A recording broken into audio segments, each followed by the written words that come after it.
বালিশ দুর্নীতি দেখেছি, রূপপুর পারমাণবিক বিদ্যুৎ কেন্দ্র নির্মাণের সময় যে ভয়াবহ দুর্নীতি হয়েছে সেটাও দেখেছি। আমরা দেখেছি মেগা প্রজেক্ট, মেগা দুর্নীতি।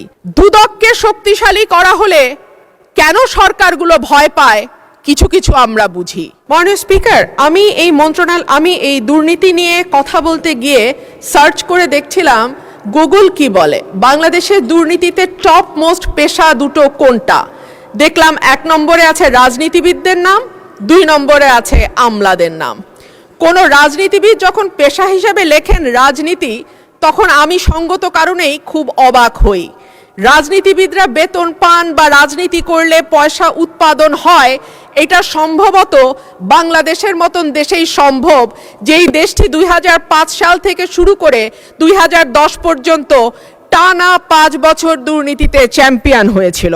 মাননীয় স্পিকার, আমরা বিগত সরকারের আমলে ছাগল কাণ্ড দেখেছি, বালিশ দুর্নীতি দেখেছি, রূপপুর পারমাণবিক বিদ্যুৎ কেন্দ্র নির্মাণের সময় যে ভয়াবহ দুর্নীতি হয়েছে সেটাও দেখেছি।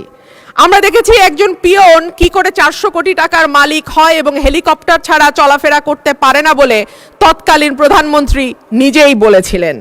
মাননীয় স্পিকার, আমরা ব্যাংক থেকে লক্ষ কোটি টাকার লোপাট দেখেছি, ভুয়া কোম্পানির নামে অর্থ আত্মসাৎ, ইচ্ছাকৃত ঋণ খেলাপি ইত্যাদি ইত্যাদি দেখেছি। ওভার ইনভয়েসিং, আন্ডার ইনভয়েসিং, হুন্ডি, ভুয়া রপ্তানি বিল মারফত টাকা কিভাবে দেশের বাইরে পাচার হয়েছে। আমরা দেখেছি মেগা প্রজেক্ট, মেগা দুর্নীতি। আমরা দেখেছি নিয়োগ, পদোন্নতি এবং সরকারি কেনাকাটায় অনিয়ম। স্বাস্থ্য খাতে মিঠু সিন্ডিকেটের দৌরাত্ম্যের কথাও কম বেশি আমরা জানি।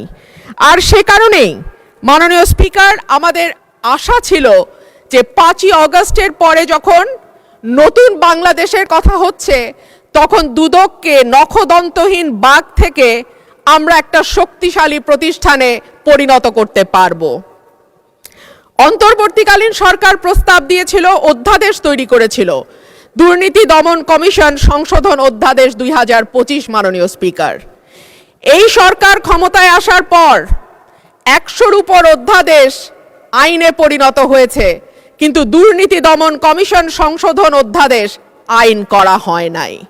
সরকারের নিয়তটা কি তা এই দুর্নীতি দমন কমিশনকে নখদন্তহীন করে রাখবার যেই সংস্কৃতি, সেখান থেকে বের না হওয়ার উদাহরণ দিয়ে স্পষ্ট হয়ে যায় এই সরকার আসলে দুর্নীতি দমন করার ব্যাপারে কতটুকু আন্তরিক। মাননীয় স্পিকার, দুদককে শক্তিশালী করা হলে কেন সরকারগুলো ভয় পায় কিছু কিছু আমরা বুঝি। সরকারে সরাসরি যুক্ত, আমাকে 1 মিনিট বাড়িয়ে দেবেন মাননীয় স্পিকার। সরকারে 1 মিনিটে আপনি সামাপ করুন।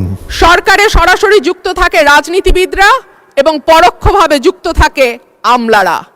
সেই কারণেই দুর্নীতি দমন কমিশন যদি শক্তিশালী হয়ে যায়, তখন রাজনীতিবিদ এবং আমলাদের জন্য খুব ভালো খবর সেইটা নয়। সে কারণেই ঠিক যেভাবে একটার পর একটা ভুয়া নির্বাচনের মাধ্যমে ক্ষমতায় থাকা আওয়ামী লীগ সরকার দুর্নীতি দমন কমিশনকে শক্তিশালী করে নাই, একইভাবে আমরা দেখতে পাচ্ছি অভ্যুত্থান পরবর্তী সরকারও দুর্নীতি দমন কমিশনকে শক্তিশালী করার ব্যাপারে মোটেও আন্তরিক নয়।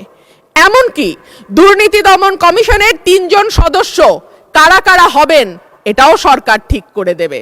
যদিও অধ্যাদেশের মাধ্যমে যেই আইনটি করা হয়েছিল সেখানে বলা ছিল যে প্রেসিডেন্ট দুর্নীতি দমন কমিশনের চেয়ারম্যান নির্বাচন করবেন, বাকি সদস্যদের নির্বাচন করবে স্পিকার। সেটাও সরকারি দলের হাতেই থাকতো, কিন্তু সেইটুকু করবার মতন সাহসও সরকার দেখাতে পারে নাই। ধন্যবাদ মাননীয় সদস্য।